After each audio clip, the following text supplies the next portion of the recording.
ada yang makan kata di waktu kita sebelum SD, di waktu kita SD belum paham nih tentang hukum fikihnya. Ketika kita mondok, oh ternyata dalam ajaran Islam kata itu haram. Tahu lah Bismillahirrahmanirrahim. Assalamualaikum warahmatullahi wabarakatuh. Kembali lagi di acara kita yaitu Podcast Trend. Pada kesempatan kali ini kita akan membahas suatu hari besar yang akan diperingati oleh terkhusus kita warga Indonesia, itu santri, yaitu Hari Santri Nasional yang insya Allah akan jatuh pada tanggal 22 Oktober. Maka kali ini kita akan mengundang narasumber yang juga paham tentang dunia santri dan pernah menjadi santri. Assalamualaikum Ustadz Pujiono. Waalaikumsalam warahmatullahi wabarakatuh. Ustaz Rafiq. Alhamdulillah. Kabar baik, Ustadz? Alhamdulillah dalam keadaan baik. Allah masih memberikan kesehatan sampai pada hari ini. Libur kemarin gimana, Ustadz? Libur apakah pulang kampung atau tetap stay di Kubang? Alhamdulillah libur kali ini berkesempatan untuk silaturahim, menjenguk orang tua di Siak gitu. Jadi Di pulang Siak, kampung, pulang kampung di Siak, tepatnya di Bungaraya, di Bungaraya. Kecamatan Bungaraya. Itu pakai travel atau motor atau apa biasanya? Kita suka jalan-jalan sambil menikmati pemandangan, jadi kita pilih pakai motor. Pakai motor saja. Iya, pakai motor. Berarti berapa jarak perjalanan Ustadz, dari Kubang nih ya sampai ke Kampung Antung? Ya, kalau kita tempuh biasa, kalau kita menuju langsung itu 3 jam biasanya. Itu santai saja. Santai. Cuma karena kita sambil jalan-jalan, kemarin itu alhamdulillah 5 jam. 5 jam. Namun sambil berhenti menikmati suasana di perjalanan yang ada. Berarti satu motor tuh berapa isinya, Ustadz? Satu motor anak bersama istri. Jadi saya anak bersama istri, lebih kurang 4 orang. 4 orang saja. Iya, 4 orang. Anak aja saja kalau pulang kampung nih ke Belilas 4 jam aja agak gimana pinggang naik motor nih kan? Iya, itu Atau bawa anak, bawa istri, bawa tas otomatis. Apa rasa badan? Ya, alhamdulillah tasnya nggak terlalu banyak.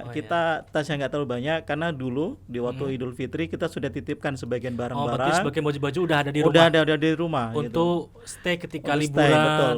Jadi sudah sepakat sama istri untuk menyimpan sebagian pakaian anak dan pakaian kita di rumah mertua maupun di rumah orang tua. Jadi di waktu pulang nggak perlu banyak buat tas. Kalau Nasad biasanya kalau pulang kampung emang semua baju dibawa lah. Yang dari kampung dibawa ke kota, ketika libur dari kota bawa lagi ke kampung. Ini jadi pelajaran kalau seperti itu ribet itu. Kalau seperti itu ribet. Tapi dulu waktu kuliah. Tapi sekarang paling baju ya 2 helai, 3 helai itu. Iya. Intinya setiap perjalanan itu dinikmati. Dinikmati sambil melihat pemandangan alam yang telah Allah ciptakan. Insya Allah rasa encok, rasa capek itu hilang. Oke, Ustaz. Kita akan membahas tentang santri. Baik. Kenapa tanggal 22 Oktober, Ustaz? Kenapa nggak tanggal 1 Oktober?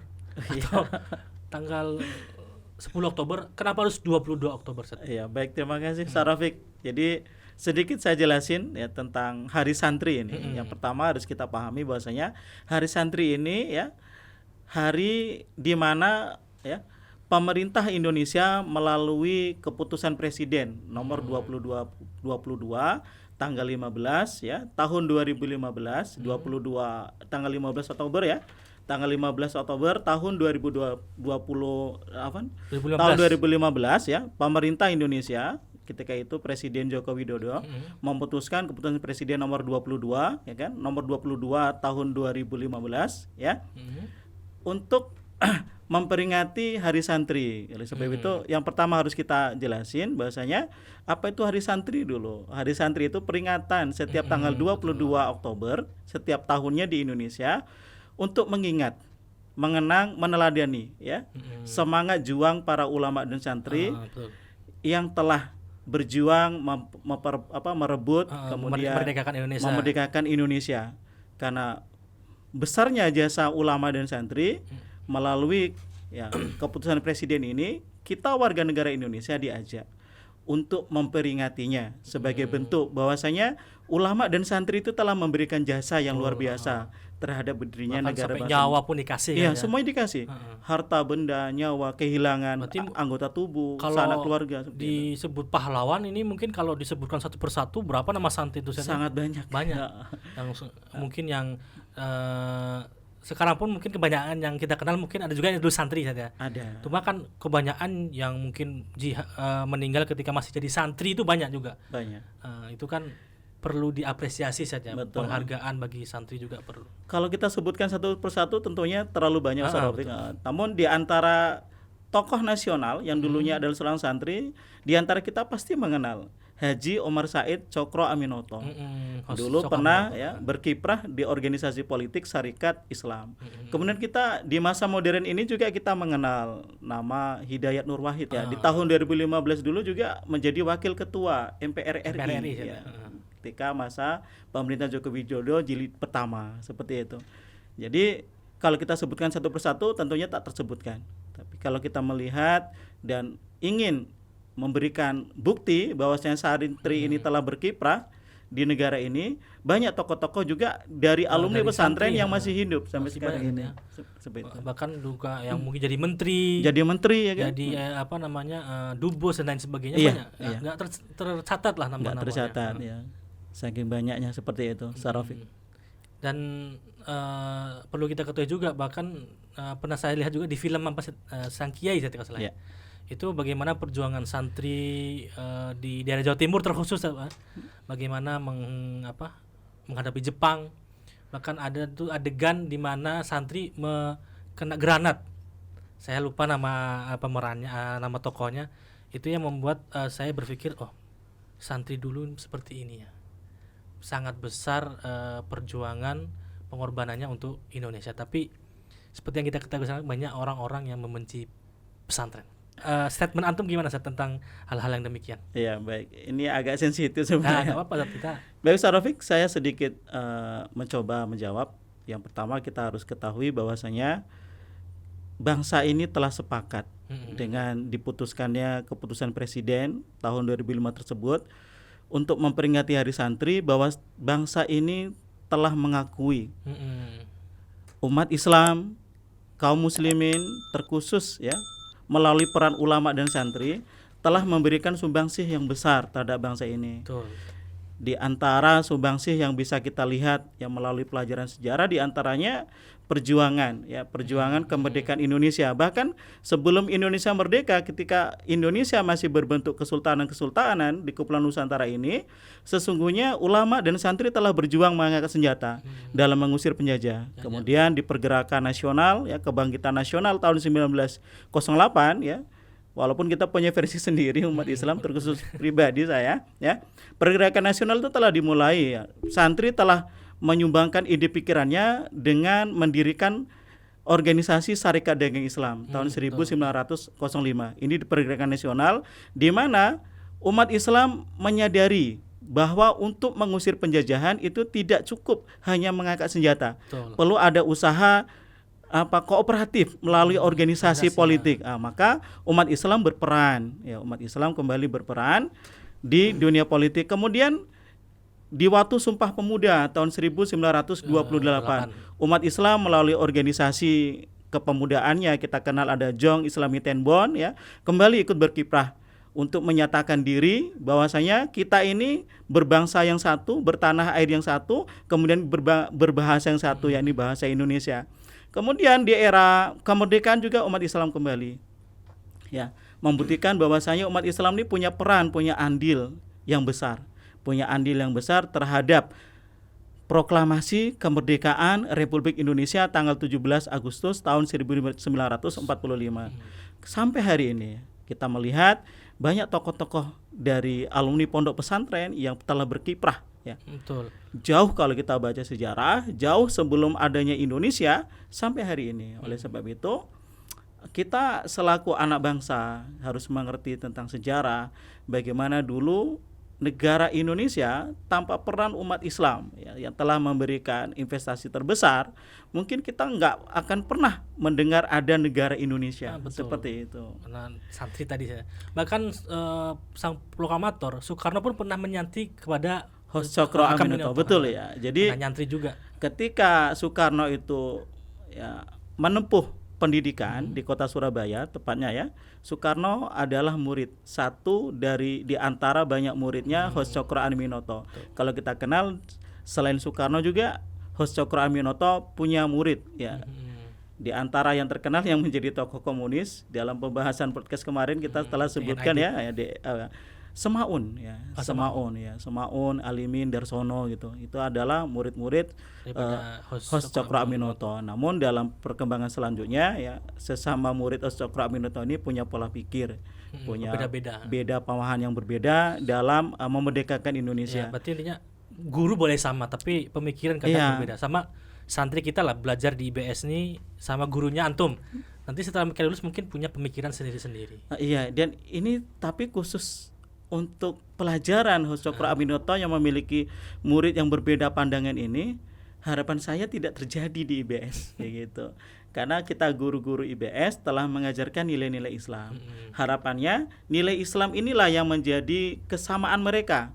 Setelah mereka tamat dari pondok, harapannya mereka juga akan menyebarkan kebaikan-kebaikan, nilai-nilai Islam, syariat Islam yang telah didapat pelajarannya di pondok. Tidak boleh kalau masalah komunis, kemudian yang sudah kita sepakati ya, ini sebagai ideologi yang terlarang di Indonesia ya.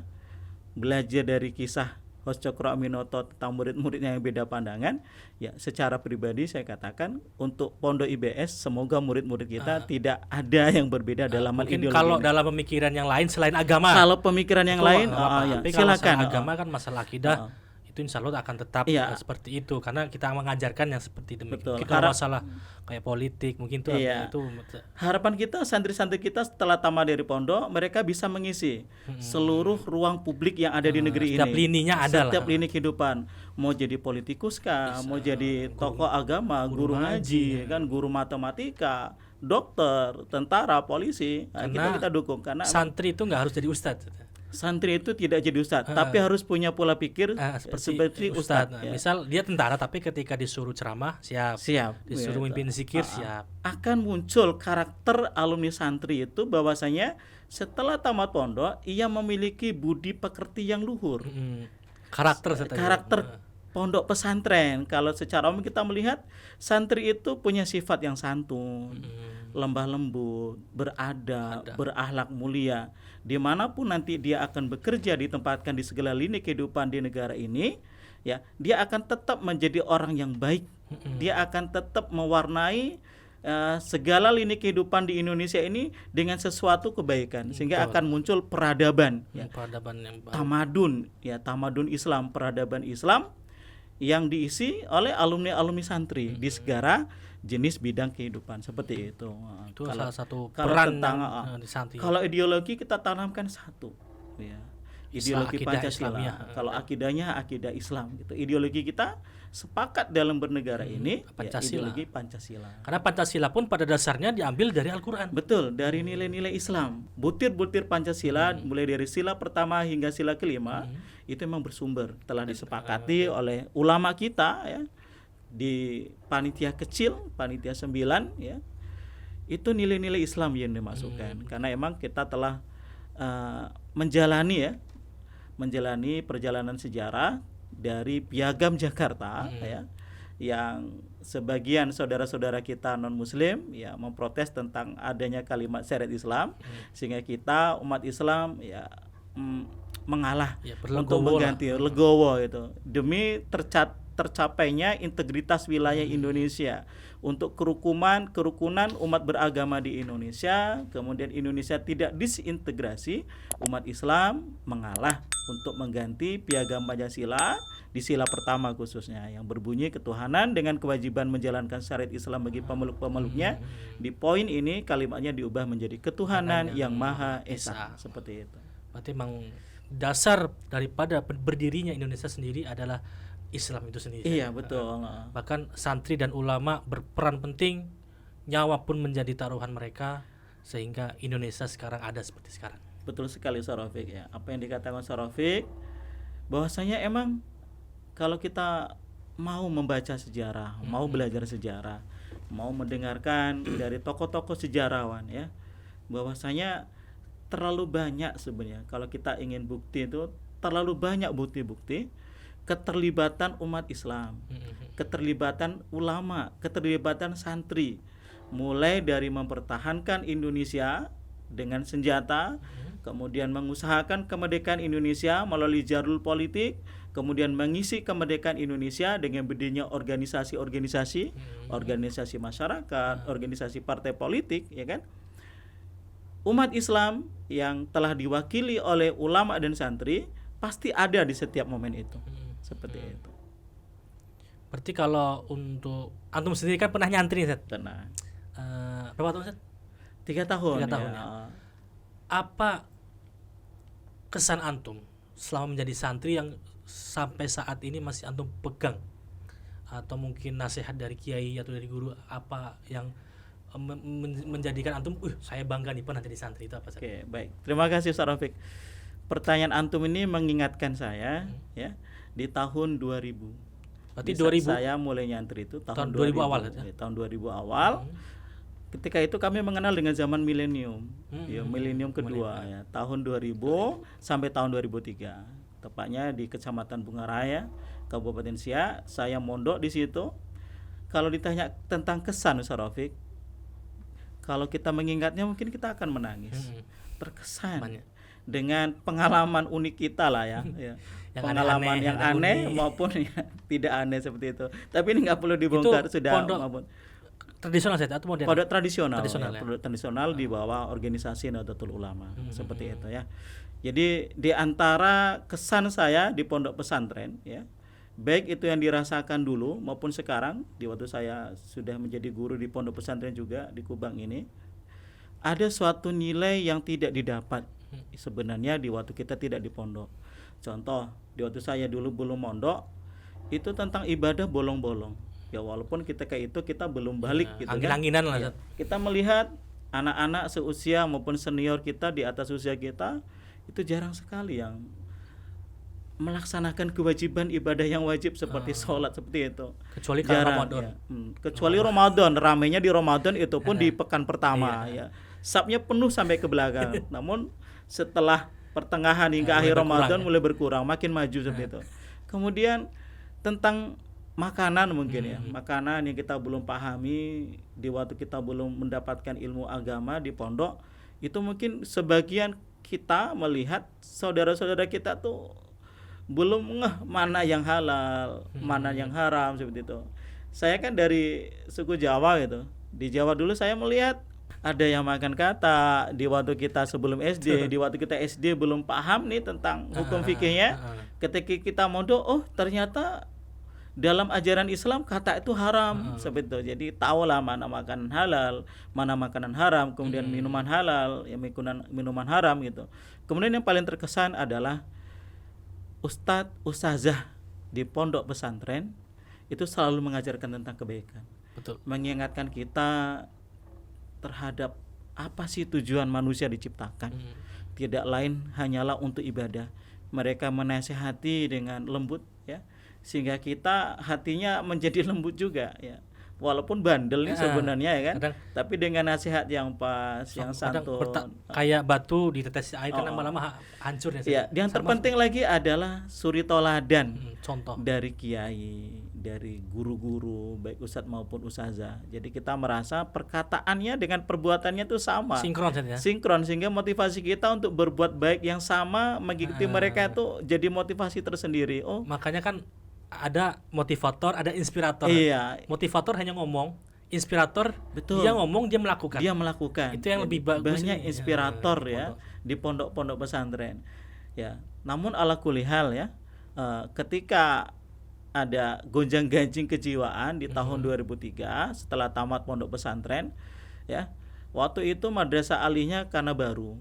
Saya terpengaruh oleh teman-teman. Pondok baru, termasuk pondok baru itu ya? Udah termasuk agak lama sebenarnya. Cuma untuk madrasah aliyahnya ya, dicetuskan itu masih lumayan baru. Saya melihat, wah ini mungkin karena ajakan teman-teman ya. Kalau mondok nih bosen ini tuh. Nah, gitu. Kemudian akhirnya saya meminta orang tua setelah tamat untuk minta dipindahkan ke SMA. Gitu. SMA. Namun setelah di SMA nyesal gitu. Pengen balik ke pondok. Namun ala kuliah sudah dijalani sambil pikir-pikir cari pengalaman di madrasah aliyah. Namun tetap di waktu di madrasah aliyah saya ingin meneruskan ya nilai-nilai Islam, saya gabung ke organisasi Rohis. Gitu. Rohani Islam. Rohani Islam. Kalau di SMA kan ada Rohani Islam. Banyak di Jadi SMA. ilmu-ilmu keislaman yang telah didapatkan di pondok pesantren masih tersalurkan di lembaga Rohani Islam seperti itu. Kemudian saya katakan ketika saya tamat gitu, saya katakan ke kawan-kawan, kenapa saya itu dulu tidak mondok melanjutkannya gitu. Emang penyesalan selalu ada di akhir gitu. Kalau awal itu pendaftaran, Ustaz. Awal pendaftaran, kalau akhir penyesalan. Ya menyesal kalau dikatakan sampai hari ini, oh iya ya, kenapa saya dulu tidak menamatkan sampai kelas 6 aliyah, karena ada sesuatu yang terputus gitu. Iya. Mungkin belajar dari pengalaman pribadi saya, harapan saya ke santri-santri ya, untuk mondok sesuai paket Iya, gitu. sampai totalitas lah, sampai waktu yang ditentukan. Jadi kalau cuma 3 tahun saya rasa kurang. Karena di situ baru ilmu dasar, Iya, belum nanggung pengembangan, nanggung gitu ya. Jadi wajarnya mondok itu ya 6 tahun. 6 tahun. 6 Kalau tahun. ada pun Bahkan ada lebih, yang bahkan 7. lebih. Bahkan kalau kiai saya di Jawa itu sampai 20 tahunan mondok. Iya. Dia pondok Terkenal satu itu. pindah ke sini, Iya. pindah ke sini, makanya walaupun nggak kuliah saja, ya ilmunya bisa disetarakan dengan orang profesor. Betul.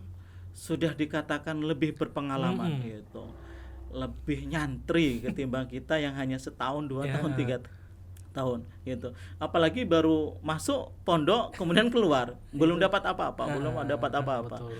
Ya, Ibaratkan kitab itu baru sampul saja. baru sampul gitu. Maka dalami totalitas dalam belajar gitu. Kalaulah waktu itu bisa diulang, kisah itu bisa diulang, Musa Rafiq, mungkin saya pingin mengulang ya, menuntaskan mondok dari kelas 1 hingga kelas 6 gitu, atau kelas 1 MTS sampai kelas 3 aliyah, madrasah aliyah seperti itu. Namun ya sudah semuanya seperti sudah menjadi bubur, kepalang tanggung saja. kepalang tanggung, ya, kita tinggal menikmati dan menceritakan ini ke anak-anak kita, mungkin nantinya kalau kita diberi umur yang panjang ke cucu-cucu kita. Tapi yang terpenting ketika kita berada di pondok ini, saya sampaikan pengalaman ini ya, di sela-sela belajar kepada santri-santri agar mengambil ibrah mungkin di antara mungkin saya rasa ustadz-ustazah di pondok banyak pengalaman yang sama, banyak pengalaman sehingga santri bisa menimbang, memilih agar mereka lebih kuat, lebih kokoh dalam semangat untuk nyantri. Dari segi mentalnya saja. Segi mental. Karena kan kalau hanya belajar itu kan hanya untuk pengetahuan, tapi mental juga perlu dibangun saat itu santri. Bahwasanya santri gini kadang kan ya kita ketahui lah anak-anak sekarang nih agak mentalnya agak gini saja. Perlu emang penguatan tuh perlu. Betul sekali. Jadi mindset yang muncul mungkin ya di antara sebagian kita, komponen orang tua mungkin ya sebagian, dan juga kita sebagai pengajar, sebenarnya belajar itu yang dikejar bukan hanya pengetahuan, knowledge ya. Bukan hanya kecerdasan dari IQ mereka. Betul. Ada yang hilang rasanya kalau yang dikejar itu hanya kecerdasan ya kan, pengetahuan. Manusia itu telah dilahirkan fitrah oleh Allah ya. Maka Allah telah titipkan kecerdasan manusia itu yang kompleks ya, heterogen. Di antara kecerdasan yang perlu kita kejar juga ada kecerdasan emosional, spiritual. Ada kecerdasan spiritual agar kita tidak lupa dengan siapa yang menciptakan kita, untuk apa kita diciptakan, kemana kita akan kembali gitu kan. Kemudian ada kecerdasan sosial. Kita ini bukan untuk jadi orang baik sendiri. Kita tidak memikirkan diri sendiri, kelompok sendiri. Ada orang lain, ya kan? Ada orang lain yang perlu kita ajak. Kalau kita baik, ya kita mengharapkan kebaikan ini menyebar ke orang lain. Jadi ada manfaat lah. Kecerdasan spiritual, kecerdasan emosional, ya kan? Kecerdasan sosial ini juga sama pentingnya seperti kecerdasan, pengetahuan, ilmu harus pengetahuan, balance tadi, harus balance, semuanya harus didapat. Dan di pondok ini ada semuanya saja. Semuanya ada. Spiritual, emosional, ya. sosial, bagaimana dia berkawan dengan yang beda daerah, betul, beda suku, beda bahasa, beda warna kulit. Iya. Mereka bisa melebur di sini saja. Jadi bisa lebih melebur dikatakan. Dan santri yang benar-benar mondok, hasil dari didikan pondok ya, kita akan melihat ciri-cirinya. Yang pertama, selain dia soleh ya kan, dia memiliki budi pekerti yang luhur, akhlak yang baik ya kan, tutur kata yang santun. Kemudian ia akan menebarkan kebaikan ini ke orang lain, karena sudah kita pahamkan bahwasanya ini terkhusus juga di pondok. Nah, selagi dirimu mondok, ya kan, pahami bahwasanya setelah kamu mondok nanti, ya kan, kamu telah menjadi orang baik, maka tebarkanlah kebaikan ini. Karena dalam ajaran agama kita diperintahkan untuk amar ma'ruf nahi Nahi mungkar. mungkar. Terjunlah ke masyarakat. Ya, kalau kita ngomong santri, kalau kita membahas sejarah tentang kata-kata santri, kita akan mengerti bahwasanya santri ini asal muata kata yang diambil dari bahasa Sanskerta. Betul. Ada 2 kata penyusunnya. Yang pertama adalah san. San. San ini artinya orang baik. Ya, kemudian tra ini suka menolong. Kalau digabung orang baik yang suka menolong.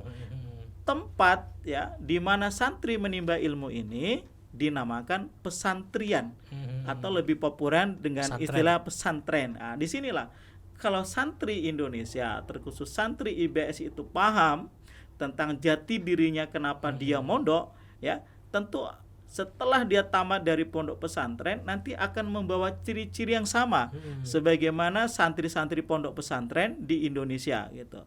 Dan terlebih lagi kalau kita berbicara khusus pondok pesantren, santri yang ada di pondok, kita titipkan lagi selain mereka kita didik untuk pribadi soleh, ya, kita juga memperkenalkan mereka dengan moto soleh. Kemudian peduli, ya, mereka harus peduli ya, dengan lingkungan sekitar harus mereka. Memiliki rasa kepekaan. Kepedulian, ya, kepedulian sosial. Kemudian harapannya juga sebagai moto mereka yang ketiga itu memimpin. Itu. Betul. Ini mungkin pembeda. Karena kita pembeda butuh sosok pemimpin yang islaminya emang. Betul. Jadi kalau kita sepakati bahwasanya mungkin banyak pondok pesantren di Indonesia itu target pendidikan karakter kepada santrinya itu menjadikan pribadi-pribadi soleh, ulama-ulama yang soleh gitu. Namun kita di pondok menambahkan bahwasanya soleh saja itu tidak cukup, ya kan? Harus peduli terhadap lingkungan hidup, sosialnya. Kemudian cita-cita tertingginya harus memimpin, karena orang baik yang memimpin ini akan membawa kebaikannya terhadap apa yang dipimpinnya, seperti itu. Minimal untuk diri sendiri. Seperti itu. Makanya kan Rasul mengatakan kulukum ra'in wa kulukum mas'ulun an ra'iyatihi. Betul. Dari kita semua adalah pemimpin dan akan dimintai pertanggungjawaban dengan apa yang dipimpinnya. Betul sekali, Ustaz Rafi. Jadi untuk Hari Santri tahun ini, Ustaz, apa pesan antum, Ustaz, lah untuk para santri dan wali santri? Terkadang kan wali santri juga harus tahu santri itu seperti ini. Baik. Biar saling bersinkronisasi lah pemahamannya. Baik, Sarofik, saya akan menjawab bahwasanya kalaulah kita ingin memberikan pesan, ya, namun sebelum memberikan pesan ini saya mau menjelaskan sedikit bahwasanya Hari Santri ini kita peringati itu punya tujuan. Yang pertama itu mengingat. Betul, mengingat peran, ya, meneladani suri tauladan Rasulullah, ya, yang diikuti oleh para ulama dan santri. Atau secara umum kita ingin memperingati peran besar umat Islam, kaum muslimin melalui ulama dan santri, ya kan, dalam menegakkan negara kesatuan Republik Indonesia ini. Gitu. Negara telah berhutang budi. Negara telah berhutang jasa terhadap ulama dan santri. Jadi kepada santri saya berpesan, ya kan, belajarlah yang lebih tekun. Janganlah bermalas-malasan. Negara ini masih membutuhkan kita, karena umat Islam adalah bagian dari komponen bangsa yang terbesar. Ya, di Indonesia kita ini secara jumlah masih yang terbesar, alhamdulillah gitu. Peran kita itu sangat diperlukan. Betul. Baik itu di lingkungan terkecil kita, keluarga, ya kan, sampai terbesar dalam bernegara. Pesan saya, pahamilah bahwasanya menjadi seorang santri adalah pilihan yang tepat. Pilihan terbaik. Ketika kita menghafalkan doa Rabbana atina fid dunya hasanah wa fil akhirati hasanah wa qina azabannar, maka modal untuk diaminkan daripada doa ini mendapatkan kebahagiaan di dunia maupun di akhirat, ilmu-ilmunya itu kita pelajari di pondok pesantren. Itu terkhusus kepada para santri. Yang kedua, pesan mungkin kepada orang tua. Mari, ya, mendidik anaknya dengan ikhlas, mengantar anaknya dengan ikhlas. Pahami bahwasanya anak di pondok pesantren adalah investasi terbesar. Betul. Baik itu investasi dunia, ya kita bisa lihat hasilnya, terlebih-lebih ini adalah investasi akhirat. Kita mengharapkan doa dari anak-anak yang soleh. Gitu. Kita tidak hanya mengajarkan anak-anak hanya sebatas materialisme. Ya. Mohon maaf, mungkin sebagian di antara orang tua mungkin masih terfikir bahwasanya suksesnya anak itu kalau mendapatkan nilai yang tinggi, kemudian kuliah di universitas yang favorit, ternama, kemudian tamat menjadi orang kaya, kemudian dia bisa terkenal, bukan itu lagi. Kalau orang dulu jadi insinyur lah. Jadi insinyur itu atau jadi di dokter, bukan. Namun yang terbesar adalah ketika mereka mencita-citakan itu ada pribadi soleh di dalam diri anak kita, itulah ya hasil yang kita harapkan bersama, itulah ya mungkin menurut saya itu adalah orang tua yang sukses sebenarnya. Betul. Sukses dunia dan akhirat. Makanya tadi kan kecerdasan tidak hanya pengetahuan tapi ada spiritual, emosional, sosial ya. Jadi empat ini harus imbang. Ketika hanya pengetahuan saja, banyak kita tengok orang pintar saja. Orang pintar terlalu banyak, tapi orang yang bagaimana dia bersosial yang baik dan spiritualnya bagus, itu yang masih sedikit. Emosionalnya bisa stabil, itu yang masih sedikit di Indonesia. Kalau bahasa lain sering saya katakan di Indonesia, nah jadilah orang baik, jujurlah dalam mengerjakan soal, jujurlah dalam berbuat dan bertindak. Sesungguhnya orang pintar di Indonesia itu sudah banyak. Betul. Di luar sana sudah banyak.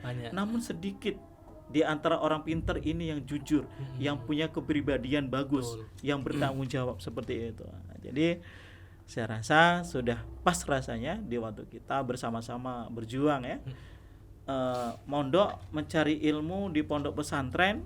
Karena kalau dari catatan sejarah yang kita bahas tadi, Hari Santri lahir untuk memperingati peran ulama dan santri, peran pondok pesantren di Indonesia ya. Maka pas rasanya kita kembali menyadari pentingnya keberadaan pondok pesantren di Indonesia. Solusi ya, solusi daripada lembaga pendidikan terlama, mungkin tertua di Indonesia. Karena adanya pondok pesantren itu sebelum NKRI berdiri. Bahkan ya, di era-era Wali Songo, di Jawa itu udah masuknya Islam di Indonesia. Salah satu penyebarannya juga dengan melembagakan pondok pesantren ya, pondok pesantren ya, tempat mendidik anak. Setelah santri dididik, mereka akan menjadi dai-dai, mereka akan menjadi mubalik, akan menyebarkan kembali Islam sampai ke penjuru pelosok negeri Indonesia gitu, mengislamkan Nusantara. Tadi ada satu pertanyaan, kenapa tanggal 22 Oktober? Baik ya, saya ulangi lagi Ustaz Rafiq ya, mungkin tadi terputus. Kenapa tanggal 22 Oktober kita memperingati Hari Santri? Kenapa tidak tanggal 1? Ustaz Rafiq, kalau kita baca sejarah, ternyata pada tanggal 22 Oktober ini ada peristiwa besar yang dialami oleh bangsa Indonesia. Peristiwa apa itu? Ya ini peristiwa resolusi jihad NU ya, yang dicetuskan oleh Kiai Haji Hashim Asy'ari yang ketika itu tahun 45 beliau adalah ketua Rais Akbar atau ketua PBNU ya, pengurus besar Nahdlatul Ulama yang memfatwakan ya, kita kenal fatwa ini dengan resolusi jihad. Di antara penggalan ya, fatwa resolusi jihad NU ini adalah bahwasanya berperang melawan, mempertahankan kemerdekaan Indonesia dari penjajahan hukumnya adalah fardu ain, hukumnya adalah wajib bagi tiap-tiap umat Islam di Indonesia. Ya, terkhusus karena beliau menyampaikannya ini di Jawa Timur, beliau sampaikan ya, kewajiban umat Islam baik laki-laki, perempuan, anak-anak yang bersenjata maupun tidak di radius 94 km. Ya, radius 94 km di mana musuh penjajah di waktu itu adalah Nica dan Evni, tentara sekutu Belanda dan Inggris ya, berlabuh ya, tentara musuh datang berlabuh atau tentara musuh itu bermukim ya, buat basis pertahanan militer, kewajiban umat Islam di radius 94 km untuk bahu membahu ngangkat senjata melawan penjajahan ini, dan hukumnya adalah fardu ain.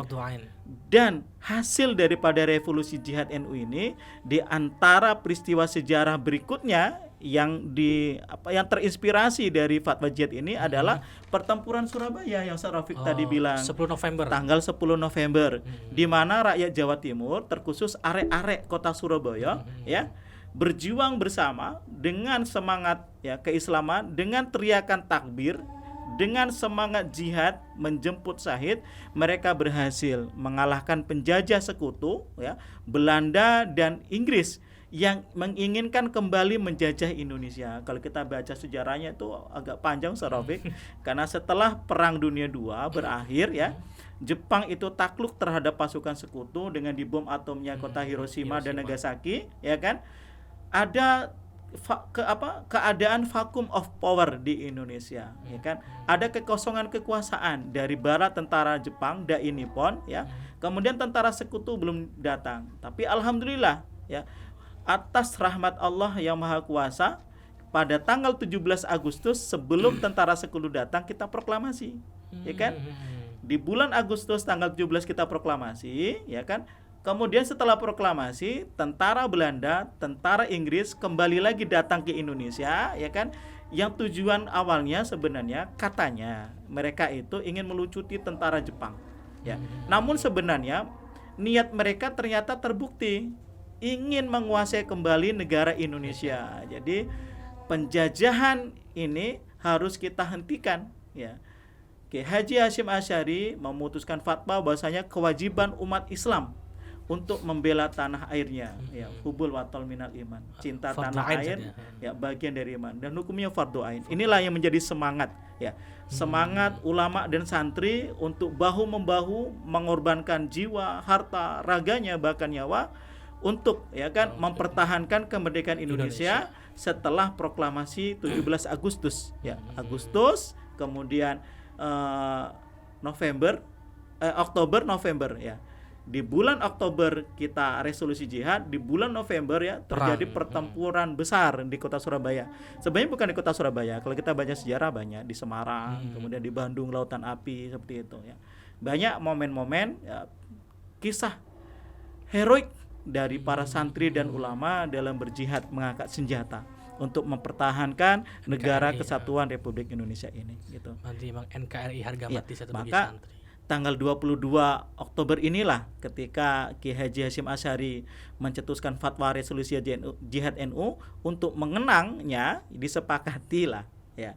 Tanggal 22 Oktober ini kita peringati sebagai Hari Santri Nasional, gitu. Tadi di awal sudah saya sebutkan melalui keputusan Presiden nomor 22 ya kan tahun 2015 gitu. Tanggal 15 2015 lah ya, ditandatangani oleh Presiden Republik Indonesia Joko Widodo. Berarti intinya santri tidak perlu diajarkan tentang cinta NKRI. Jangan. Bahkan sejarah membuktikan santrilah yang membuat NKRI ini ada. Betul. Oke. Jadi untuk para orang-orang yang mengatakan santri itu anti NKRI, maka belajar lagi sejarah. Jika perlu tanya Ustadz Puji. Baik, Sarafik sebagai penutup mungkin seperti ini ya. Untuk dipahami oleh kita bersama ya. Titik tekannya bahwasanya Islam dan umat Islam melalui ulama dan santri ya telah memberikan sumbangsih yang besar. Islam dan umat Islam melalui ulama dan santri ya telah memberikan investasi terbesar. Islam mulai dari kedatangannya hingga hari ini. Islam mulai dari kedatangannya ya telah memberikan inspirasi yang besar terhadap bangsa ini ya. Islamlah yang telah mengajarkan untuk ya umat Islam di Indonesia mendirikan negara kesatuan Republik Indonesia. Perjalanan bangsa ini yang begitu panjang, di setiap perjalanannya kita akan jumpai ya sumbangsih daripada umat Islam melalui ulama dan santrinya. Ya. Itu aja mungkin Sarafik dari saya. Syukran Ustadz Puji, berarti bisa kita simpulkan bahwasanya santri ulama adalah pondasi awal adanya NKRI. Iya, bisa dikatakan seperti itu. Sarafik. Bahkan kita bisa belajar dari sejarah, banyak nyawa, darah dikorbankan untuk memerdekakan Indonesia, dan kita menikmati hari ini itu juga berkat usaha para santri. Oke, Ustadz Puji, syukran atas waktunya. Ya, udah masuk zuhur nampaknya ya. Baik. Insya Allah nanti kalau kita ada Jazakallah. pembahasannya lebih menarik lagi, kita akan bahas Insya lagi Allah. hal-hal yang Insya lain. Allah. Mudah-mudahan Allah berikan kesehatan, Amin ya, ya Allah. kesempatan. Kesempatan untuk bertemu lagi, bertatap muka. Oke, Insya syukur Ustaz Puji. Sekian dari Ana. Wassalamualaikum warahmatullahi wabarakatuh. Waalaikumsalam warahmatullahi wabarakatuh.